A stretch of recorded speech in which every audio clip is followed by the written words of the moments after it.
ये कई लोग वास्तु के अनुसार कह देते हैं साहब कि घर के ऊपर मंदिर की छाया नहीं पड़ना चाहिए। बोलो सही है कि गलत है? कई लोग ऐसा कहते हैं कि अपने घर के ऊपर मंदिर की छाया नहीं पड़ना चाहिए।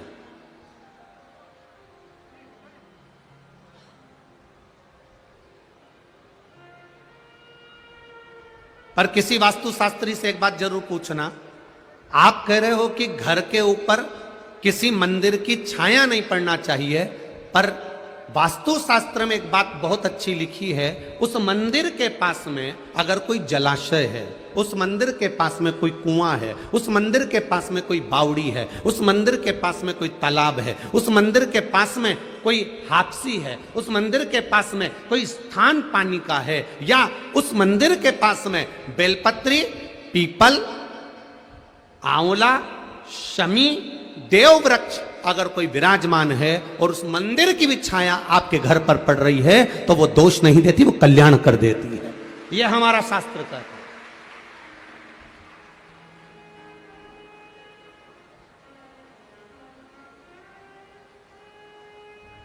कहने वालों ने कह दिया कि मंदिर की छाया नहीं पड़ना चाहिए, मतलब मंदिर से दूर चले जाओ। ये कोई दूसरे नहीं होंगे, ये कहीं ना कहीं के लोग ऐसे होंगे जो तुम्हें मंदिर से दूर करना चाह रहे हो।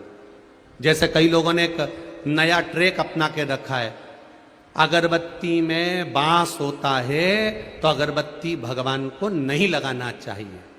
ये दुनिया ने ट्रेक निकाला। क्यों निकाला? क्योंकि दुनिया के लोग चाहते हैं कि आप अगरबत्ती पकड़ना बंद कर दो और मोमबत्ती पकड़ना चालू कर दो। ये दुनिया चाहती है।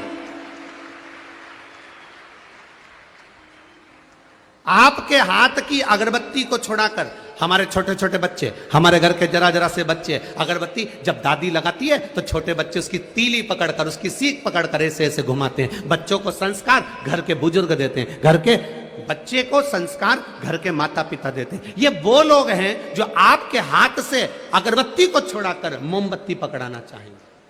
और एक बार मोमबत्ती पकड़ा दी, फिर धीरे धीरे धीरे धीरे मंदिर से दूर कर कर तुम्हें फिर कहीं और ले जाकर बिठाएंगे, फिर और दूर ले जाकर कहेंगे कि तुम अब अपना ये सनातन धर्म छोड़ दो और फिर हमारे धर्म में आकर बैठना चालू कर दो। ये वो लोग। अब समझना हमको है, समझदारी हमको चाहिए।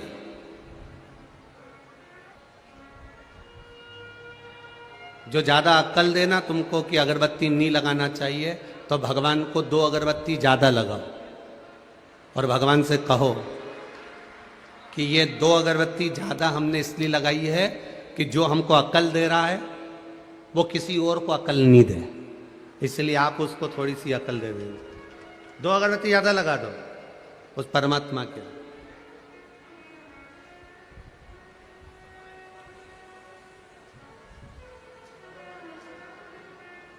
गुरु द्रोणाचार्य के घर में बेटे ने जन्म लिया, अश्वत्थामा ने। शिव जी की कृपा से प्रकट हुआ।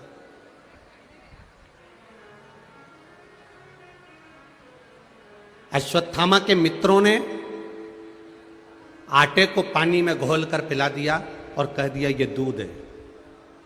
पिता ने देख लिया, पिता की दृष्टि पड़ गई और बेटा पिता के गले लगकर बोलता है, बाबा, पिताजी, आज पहली बार मैंने गाय का दूध पिया है, पहली बार गौ माता के दूध का पान किया है मैंने। अश्वत्थामा कह रहा है अपने पिता से, जिसकी उम्र मात्र 4 वर्ष की है। केवल 4 वर्ष की आयु में अश्वत्थामा अपने पिता से कह रहा है कि मैंने गाय का दूध पी लिया। गुरु द्रोणाचार्य की आंख में आंसू भर गए। बेटा, शिवजी के स्वरूप उस अश्वत्थामा को देखकर भगवान गुरु द्रोणाचार्य गले से लगाकर उसको देखकर रो रहे हैं कि मैं जानता हूं जो तूने पिया वो गाय का दूध नहीं था, वो आटे में पानी मिलाकर तेरे मित्रों ने तुझको पिला दिया था। वो जान रहा है वो गाय का दूध नहीं है।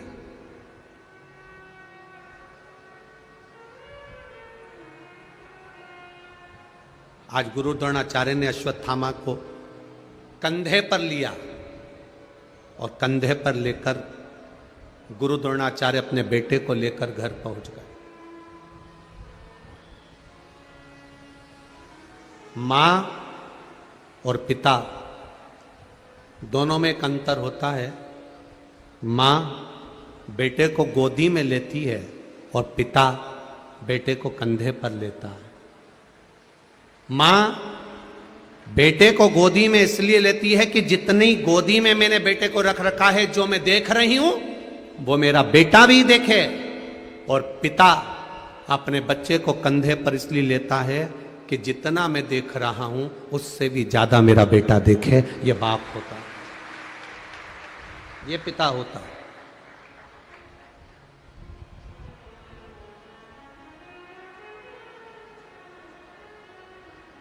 मुझसे ज्यादा मेरा बेटा देखना चाहिए। गुरु द्रोणाचार्य गले में लगाकर कंधे पर बिठाकर अश्वत्थामा को अपने घर पर लेकर गए। कुटिया में पहुंचकर कृपी देवी ने देखा, अश्वत्थामा की मां ने देखा, मेरा बेटा आया है। आज गुरु के घर से बेटा जल्दी आ गया। आज गुरु के घर से बेटा जल्दी आया है, क्या बात है? पूछा, बेटे से नहीं पूछा, गुरु द्रोणाचार्य से कृपी देवी ने पूछ लिया, स्वामी आज आप बेटे को साथ में लेकर क्यों आ गए? कारण क्या था? कारण क्या है जो बेटे को लेकर आए हो आप? कहा, साइड के चोंगे की आवाज बढ़ाओ, उधर साइड के, इधर साइड वाले को चोंगों की आवाज। कारण क्या है? किस कारण से आप अपने बेटे को आज लेकर आ गए? गुरु द्रोणाचार्य ने कहा, केवल कारण एक है, मेरे बेटे की हंसी उड़ रही थी, उपहास हो रहा था।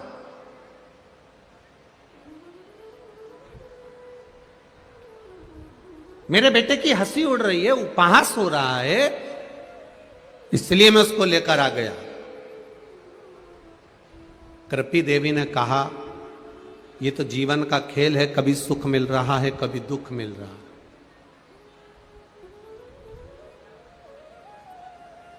आज के समय में जो गरीब है वो सबसे ज्यादा सुखी है।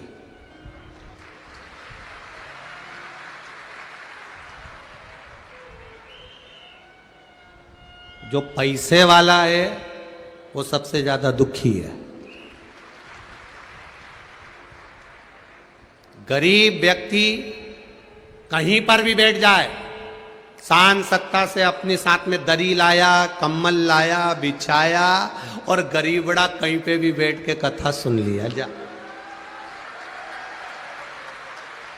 कहीं पर भी बैठकर सुखी। सबसे ज्यादा दुखी है तो पैसे वाला।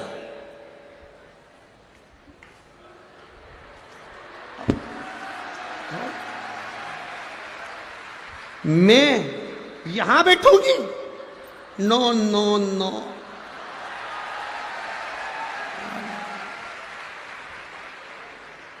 मैं फिर दरवाजे पे खड़े होके, तुम मुझे जानते नहीं हो? एक फोन लगाऊंगी और अब भी तुम दरवाजा खोलोगे और मुझे अंदर जाने को कहोगे। एक फोन लगाऊंगी। अब इसको नहीं मालूम कि तेरा काम एक फोन पर हो जाता है तो शिव भक्त का काम भी एक बेलपत्र और एक लोटे पानी से हो जाता है। कहना कठिन है महाराज, बहुत कठिन। थोड़ा दुनिया का सबसे जो गरीब है वो सुखी है। कितनी मस्ती में बैठा आराम से भैया, एकदम अलमस्त होकर चकाचक, उसे कोई मतलब नहीं, बस वो तो उठता है और जहां पर अर्चना दीदी और उनकी पूरी टीम ने जहाँ भोजन की व्यवस्था करी, वहाँ जाता है, भोजन करता, नहाया धोया और फिर अपनी जगह पे आकर बैठ गया। और जो सुखी सुख और इनके सुख का एक आनंद, बरहानपुर वालों छोड़ना मती, इनके सुख का आनंद लेना। तो रात्रि के समय पर जब ये बैठे हों और भजन चारों तरफ चल रहा, चारों तरफ बैठकर ये भजन करते हैं, चारों तरफ जहां इनको मौका मिल जाता, मैं ग्रुप बनाया, भजन गाया, नाचे कूदे, स्मरण करा, ढोलक तबला खंजरी मंजरी सब साथ में लेकर चलते हैं। और इनके भजन का जो आनंद आता है वो जीवन में कहीं नहीं मिल सकता। और मैं बरहानपुर के एक एक व्यक्ति को धन्यवाद दूंगा कि बरहानपुर का एक एक सेठ, एक एक व्यक्ति इन शिव भक्तों की सेवा में लगा हुआ है। कोई पोया, कोई हलवा, कोई फल बांटने में लगे हुए। अभी हम आते आते देख रहे थे, कोई ने पानी का स्टॉल लगा रखा है, कोई गन्ने का रस पिला रहा था, कोई व्यक्ति गिलास में भर भर कर, कोई फल दे रहा था, केला। हम देख रहे थे, बड़ी साधुता है साहब, बहुत। कोई बिस्कुट के पूड़े। क्या करोगे? शंकर की कथा बाचने वाला, शंकर की कथा करवाने वाला, शंकर की कथा सुनने वाला और शंकर की कथा में सेवा करने वाला कोई दूसरा नहीं होता, मेरा देवाधिदेव महादेव होता, कोई दूसरा नहीं। आप अगर कथा में सेवा कर रहे हो, लगे हुए हो, जल वितरण कर रहे हो, भोजन करा रहे हो, कार्यकर्ता बनकर सेवा कर रहे हो, तो भी तुम शिव हो। जो सुन रहा है वो भी शिव है, और जो करा रहा है, जो करा रहा है वो भी शिव है। यह आपके भीतर की भक्ति का बल है।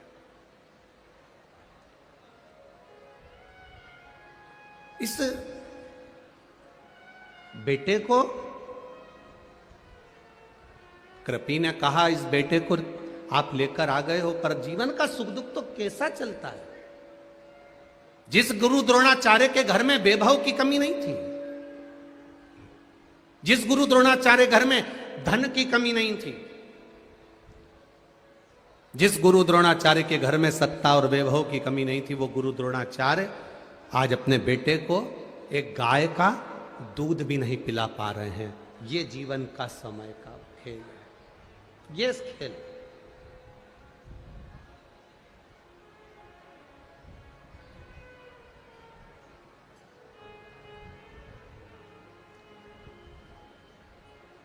इसीलिए परभणी की कथा में कहा था, वक्ता और वक्त ये दोनों सामने आएंगे। वक्ता भी आपको समझाएगा और वक्त भी आपको समझाएगा। आप वक्ता से समझ गए तो ठीक है, नहीं तो वक्त जब समझाता है तो रुला रुला के समझाता है।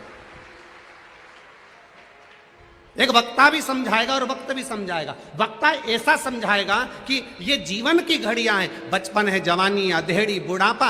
आप भजन करिए, कीर्तन करिए, मंत्र जाप करिए, स्मरण करिए, राम जपिए, कृष्ण जपिए, शिव जपिए, तुम्हारी मर्जी पड़े उसका भजन करो। हम कभी ये नहीं कहते कि तुम शंकर की ओर जाओ, हम ये कहते हैं जो तुम्हारे दिल में बैठ जाए। तुम राम को भजते हो, राम को भजो, तुम कृष्ण को भजते हो, कृष्ण को भजो, तुम शिव को भजते हो, शिव को भजो, तुम भवानी को भजते हो, भवानी को भजो, तुम स्वामी समर्थ को भजते हो, स्वामी समर्थ को भजो, तुम हरि विठ्ठल को भजते हो, हरि विठ्ठल को भजो। तुम्हारा जो मन करता है उसको भजो। पर एक बात का याद रखना कि भजन में, स्मरण में छल ना हो, दिखावा ना हो, कपट ना हो और किसी का दिल ना दुखे। ऐसा भजन अपनी जिंदगी में करो भजन।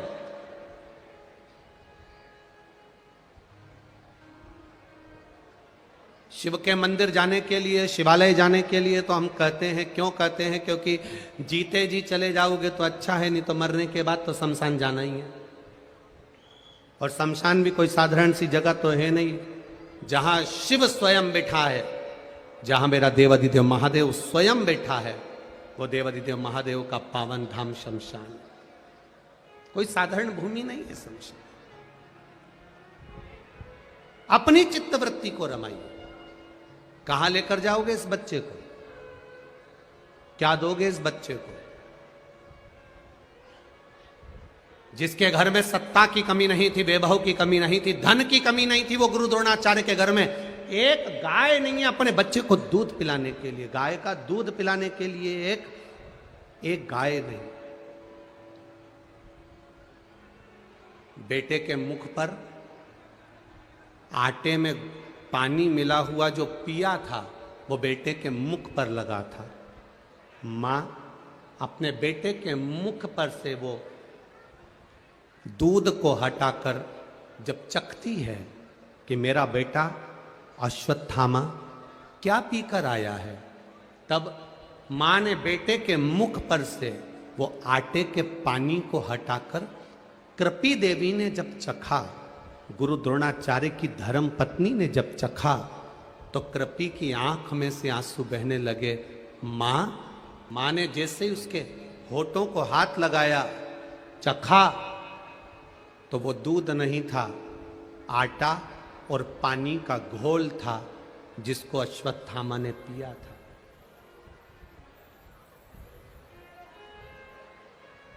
आटे और पानी का घोल है जिसको अश्वत्थामा ने पिया।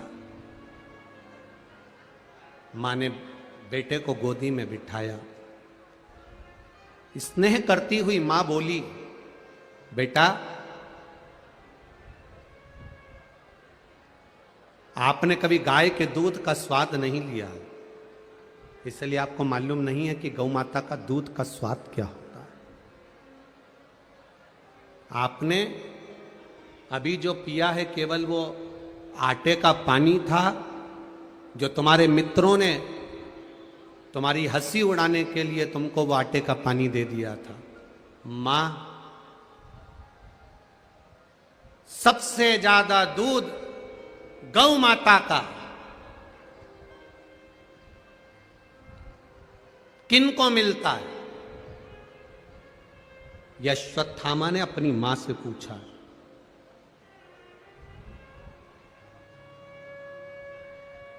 सबसे ज्यादा दूध गौ माता का किसको मिलता है? तो कृपी देवी के मुख से तुरंत निकल गया, सबसे ज्यादा गाय का दूध महादेव को मिलता है। महादेव 4 वर्ष के अश्वत्थामा माता के चरणों में शीश नवाए, प्रणाम करा, गुरु द्रोणाचार्य को प्रणाम करा और 4 वर्ष के अश्वत्थामा घर से बाहर निकल गए।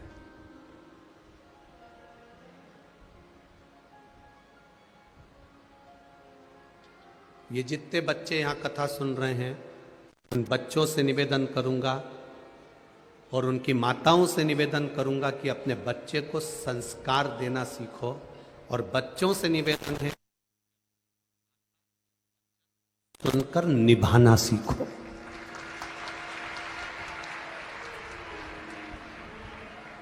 होती है मां, आज अगर बच्चे को झूठ बोलना सिखा रही है तो मां सिखा रही है, आज बच्चों को सत्य बोलना सिखाती है तो मां सिखाती है। एक छोटा सा बच्चा, मां जा रही थी किटी पार्टी में, छोटा सा बच्चा जिद कर रहा है, मैं भी चलूंगा, मैं भी चलूंगा, मैं भी चलूंगा। मां ने मना कर दिया, तू नहीं जाएगा, एग्जाम का टाइम है, पढ़ाई का समय है, पढ़ो, तुम मेरे साथ नहीं जाओगे। बच्चा जिद करने लगा, नहीं मैं तो जाऊंगा, मुझे तो जाना है। वो तो अड़ गया जिद पे। मां ने पर्स खोला, 5 रुपए निकाले, बच्चे को दिए, तू टॉफी खा लेना, कोई आए पूछे तेरी मम्मी कहां गई तो कह देना पापा के साथ घूमने गई। अब बच्चे को झूठ बोलना किसने सिखाया? मां ने। कोई आए और पूछे मां कहां गई तो कह देना पापा के साथ घूमने गई, पिताजी के साथ घूमने गई। मां कहकर किटी पार्टी में चली गई।